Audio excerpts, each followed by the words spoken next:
E enquanto eu estava falando a minha questão de ordem, o presidente da comissão, que é do PT, impediu a minha questão de ordem, ou seja, ela já estava lida, elaborada, e ele fere completamente o regimento com isso. Ou seja, me chamou para o embate e fugiu do embate. Afinal de contas, eram 3 minutos só que eu teria para poder respondê-lo, e ele fez sérias acusações a respeito do Bolsonaro ter dado calote em governadores, com relação à Eletrobras, né?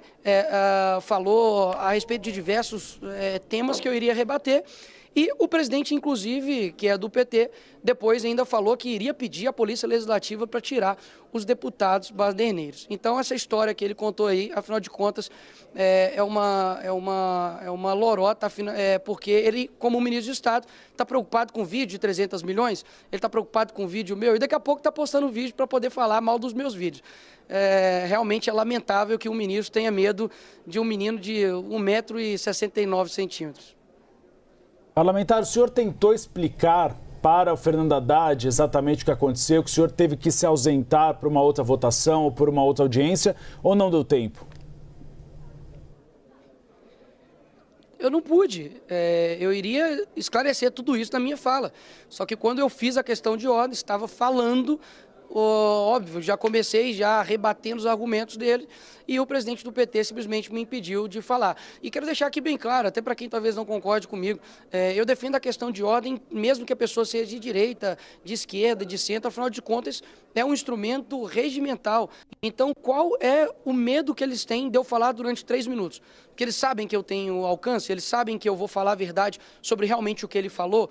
Ele falou diversas mentiras que eu ia rebater, mas agora foi um convite e pode ter certeza que agora a gente vai trabalhar para poder convocá-lo, e espero que dessa vez ele não saia do debate como ele fez. A Gabriela Veras, que está conduzindo essa entrevista para a gente, tem uma pergunta também. É contigo, Gabi. Pois é, Tainá, Uribe, boa tarde a todos que estão aqui novamente. Importante você falar disso, deputado, porque agora há pouco na saída, o ministro da Fazenda, Fernando Haddad, disse que com essas situações acontecendo, citou até o caso da Marina Silva, da ministra Marina Silva, que teve aquele bate-boca também, disse que seria difícil os ministros do atual governo retornarem, virem, porque eles têm esse medo, de acontecer de novo um bate-boca, enfim, possível discussão. Como que vocês encaram isso, vindo do ministro da Fazenda, essa declaração de que o governo federal pode ficar um pouco mais recuado com relação a possíveis convites, enfim, para virem aqui para as comissões prestarem esclarecimentos que são necessários para a população de uma forma geral? Dá um Google aí, coloca ministro Paulo Guedes quando ele vier a essa Câmara. Ele só não foi chamado de coisa pior porque eu acho que não deu tempo, mas ele permaneceu e ficou o tempo todo aqui. Ou seja, um ministro de Estado que não aguenta suportar a Câmara, as suas pressões, e vai embora, e agora quer dizer que fica insustentável aqui o clima? Peraí, eles na verdade estão com medo de vir aqui porque não aguentam a verdade. Porque todo ministro que vem aqui, do Lula, que vem aqui a essa casa, parece que eles são ministros da Suíça. Parece que a gente está na Nova Zelândia.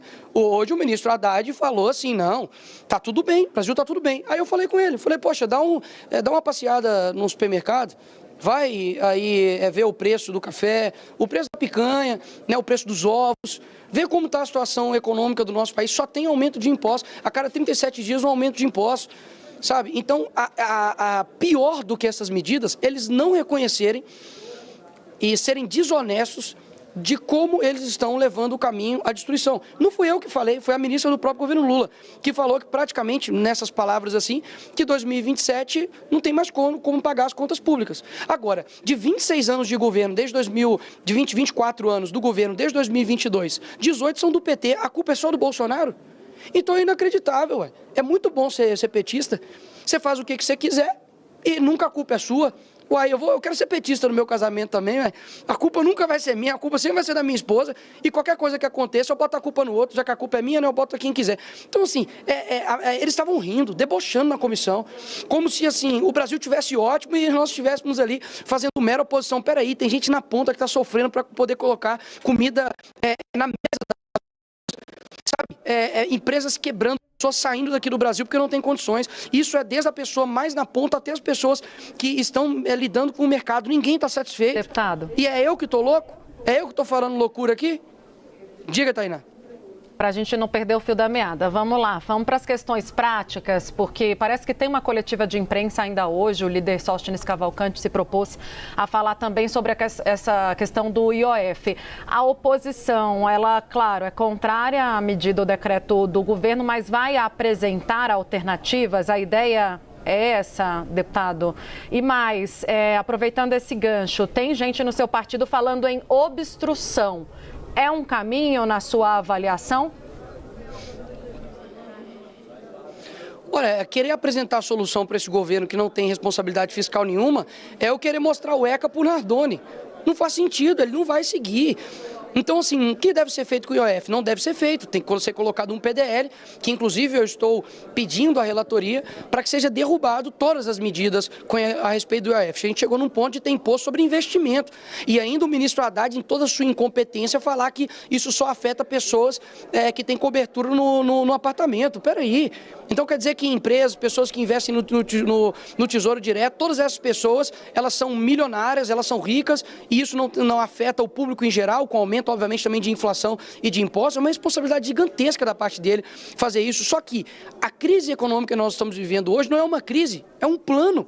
Eles querem, de fato, destruir o nosso país. Basta ver que o governo anterior deixou 54 bilhões de superávit. No outro ano, em apenas um ano, o Lula deixou 230 bilhões de rombo. Todas as estatais estão dando prejuízo. Então, a minha resposta para essa primeira pergunta sua, Tainá, é que não adianta, não é um problema de forma, é um problema de conteúdo. O problema é o PT, o problema é a esquerda.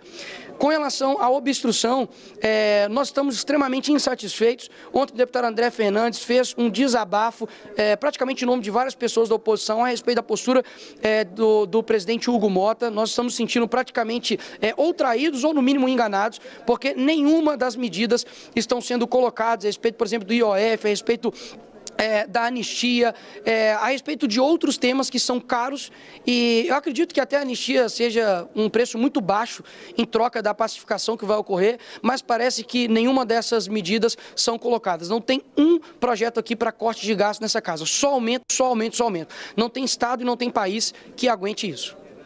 Nós conversamos com o deputado federal Nicolas Ferreira. Muito obrigado, deputado, pela conversa aqui no Bastidores CNN. E obrigado, Gabriela Veras, por ter feito a mediação dessa entrevista. Obrigado.